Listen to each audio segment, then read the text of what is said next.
আসসালামু আলাইকুম দর্শক। আহ, এই মুহূর্তে একটা বিশেষ বিষয়ে আলাপ করব, আলোচনা বলতে পারেন। অনেকেই বিশ্বাস করতে চাচ্ছে না, বিশেষ করে যারা আমেরিকা এবং ইসরায়েলের দালালি করে, তারা কোনোভাবেই বিশ্বাস করতে চাচ্ছে না যে ইরানে কয়েক সপ্তাহ আগে যে চরম বিক্ষোভ হয়েছে, সেটা যে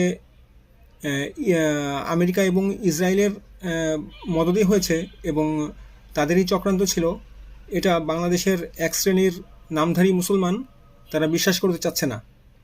তো দেখুন, কোনো মুসলমান কিন্তু যতই যাই হোক, তারা কিন্তু কখনোই নিজের ধর্মগ্রন্থ বা নিজেদের ধর্মীয় যে উপাসনালয় আছে, মসজিদ আছে, এ সমস্ত জায়গায় তারা কখনোই আঘাত করবে না বা আক্রমণ করবে না।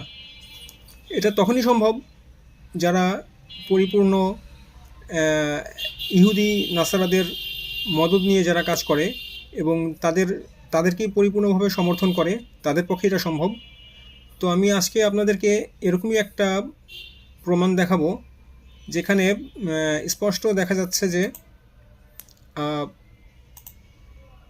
ইসরায়েল এবং আমেরিকান এজেন্টরাই যে ইরানে হামলা চালিয়েছে, তারই একটা ভিডিও ক্লিপ ইরানি সরকার প্রকাশ করেছে। দেখুন, আপনারা দেখতে পাচ্ছেন, এখানে স্পষ্ট দেখা যাচ্ছে কোরআন শরীফ।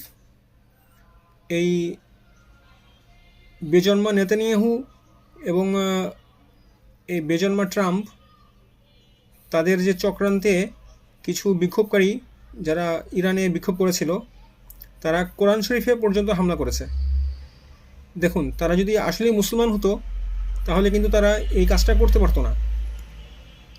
তো বাংলাদেশে এক শ্রেণীর মুসলমান আছে যারা প্রকৃতপক্ষে মুসলমান না, এরা আসলে ইহুদির এজেন্ট, ইসরায়েলের এজেন্ট হিসাবেই এরা মুসলমানের ছদ্মবেশে এরা কাজ করছে। এরা বিশ্বাস করতে চায় না যে ইরানের যে বিক্ষোভটা হয়েছে, এটা যে ইরান ইরানের যে বিরোধী শক্তি মোসাদ বা এবং আমেরিকান সিআইএ দ্বারা সংঘটিত হয়েছে, এটা তারা কিছুতেই বিশ্বাস করতে চাচ্ছে না। তো এখানে স্পষ্ট দেখা যাচ্ছে যে এই দাঙ্গায় পুরোপুরি ইসরায়েল এবং আমেরিকার এজেন্টরাই জড়িত।